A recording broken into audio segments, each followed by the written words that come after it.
నమస్తే, good morning. ఈరోజు వార్తల్లోని ముఖ్యాంశాలు. ఎలినినో ఎఫెక్ట్పై ఎక్స్పర్ట్ కమిటీ చిన్నారెడ్డి అధ్యక్షతన వ్యవసాయ నిపుణులు శాస్త్రవేత్తలతో ఏర్పాటు.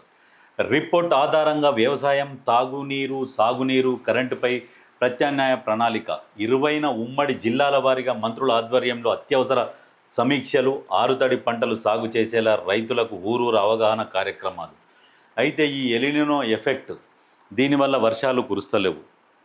దీని మీద ఏమేం పంటలు వేయాలి ఏంది అనేది ఇప్పటికే మంత్రులు కావచ్చు, అధికారులు కావచ్చు, రైతులకు చాలామందికి వివరించి చెప్పారు. దీన్ని ప్రతిపక్షాలు కూడా ఏం చేస్తున్నాయంటే ఎక్కిరిచ్చినట్టుగా మాట్లాడుతున్నారు.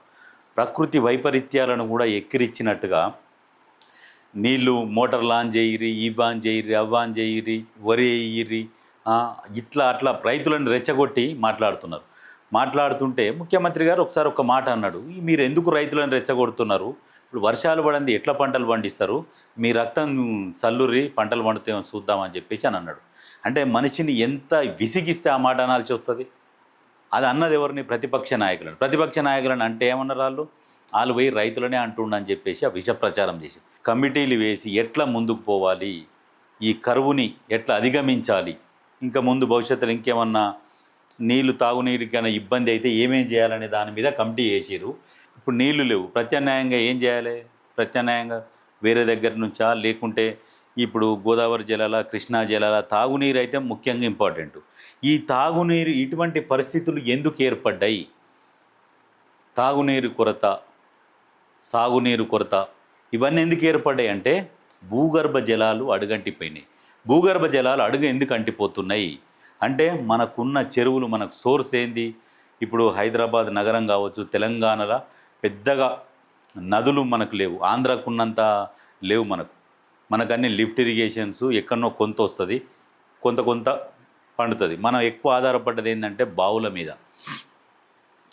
మీద, భూగర్భ జలాల మీద ఆధారపడ్డది. మన సాగునీరైనా తాగునీరైనా ఎక్కువ దాని మీదనే ఉండేది. అయితే ఈ తర్వాత కొద్ది రోజుల తర్వాత వైఎస్ఆర్ వచ్చినాక కృష్ణా నుంచి వాటరు తాగునీరు కోసం అవి అక్కడి నుంచి తెప్పియడము ఇటువంటివి జరిగినాయి.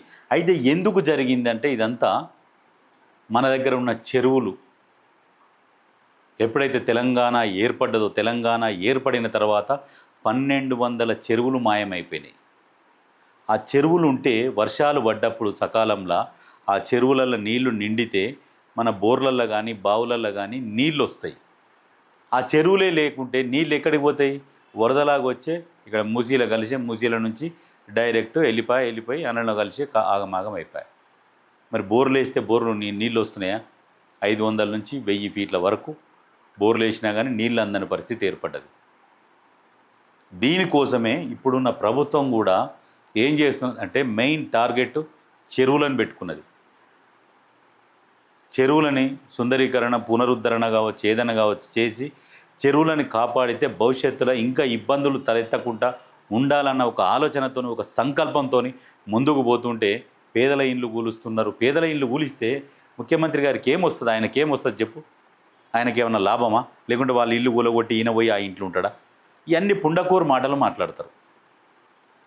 ఇప్పుడు ఎంతసేపటికి ఏంటంటే భూగర్భ జలాలు అడుగంటిపోకుండా కాపాడాలన్న ప్రయత్నంతోనే ఈయన చేస్తున్నాడు. ఈ విష ప్రచారం చేసుకుంటూ పోతూ ఉన్నారు.